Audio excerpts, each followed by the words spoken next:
bring in Republican Senator from Florida, Marco Rubio. He is in Marianna, Florida. This is one of those cities that was caught right in Hurricane Michael's path. Senator, thank you for joining us tonight. Can you tell us what you saw today?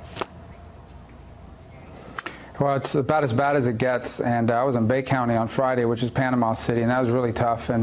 But here in Jackson County, Marianna is the county seat of Jackson County. You just see tremendous devastation up and down downtown and the main street. And the good news is I just left a few minutes ago. I was in another room where all these firefighters were up from Central Florida who had come over to be helpful and help them out here. But there's a lot of work that lies ahead, and number one thing right now, people need their power back, and that's going to take a little bit. This is not about restoring power. It's actually, in many cases, about rebuilding the entire grid.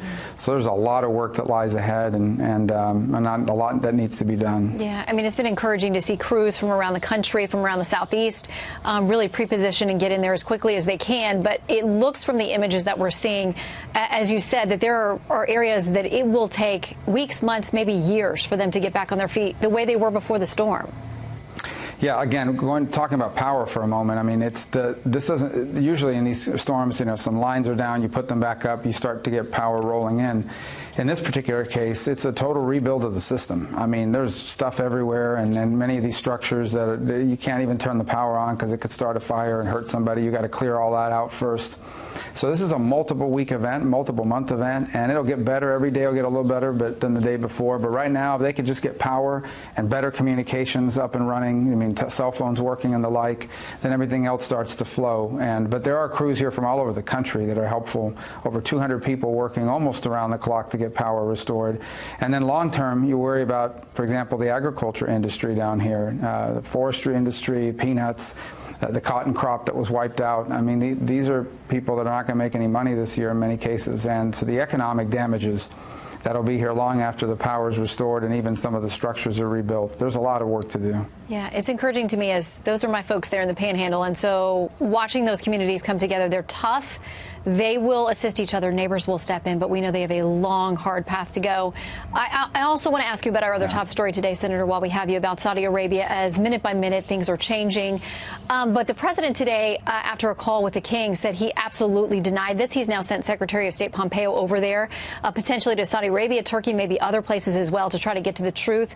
The president made mention of potentially rogue killers. It's language that people think that he may have gotten directly from the Saudi administration. Your Democratic counterpart in the Senate, Chris Murphy, says this: been hearing the ridiculous, quote, rogue killers theory, where the Saudis would go with this. Absolutely extraordinary. They were able to enlist the president of the United States as their PR agent to float it.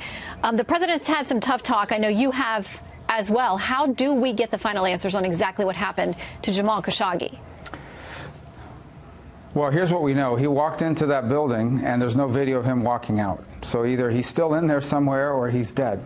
That's really the only explanation for it. If there was video of him leaving the facility, I think common sense tells you the Saudis would have produced it. Who did it, how they did it, I think we have to assume the worst. And we'll see if through this investigation and through insight that they're providing and others will provide, we will know more. Look, the Turks claim they have audio and potentially even video of what happened. Obviously, if that's true, then we'll know about it. But the most important thing to do in these cases is to wait for the truth to come out and wait for the evidence to be presented and wait for the facts to be out there before we make any pronouncements. I mean, we're dealing with foreign governments here, not just individuals. But what I have said, and I'll say again, is if in fact the Saudis lured him in there and then killed him and then disposed of him and have been basically sitting on it for a week, that's going to have an impact on the U.S.-Saudi relationship. And I can just tell you from a congressional perspective, it most certainly is.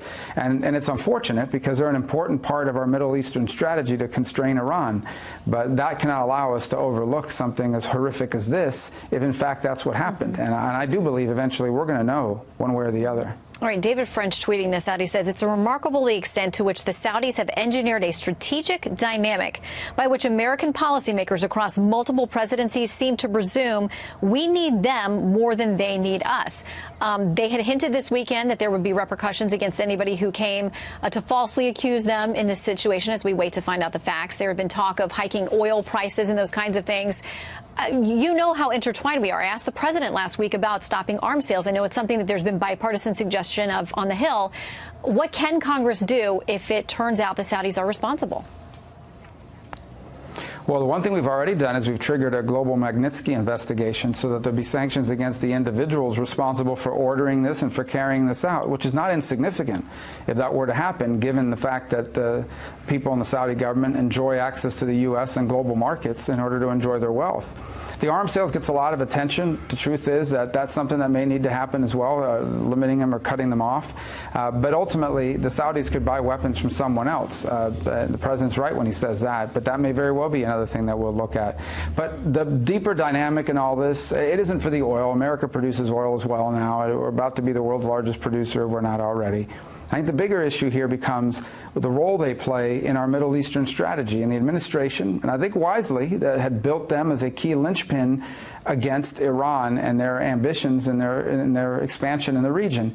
That's endangered now. If they did this, it makes it impossible for us to work with them closely in the short term until something's done about it. And there's just going to, that's just a fact, and there should be, because otherwise, how do we criticize our adversaries around the world for murdering and jailing people if we overlook it when our allies do it? And so, look, it's a mess all the way around. I wish it wouldn't happen for that man, for his family, but also for geopolitical reasons. But it is what it is. We'll have to address it if it happened.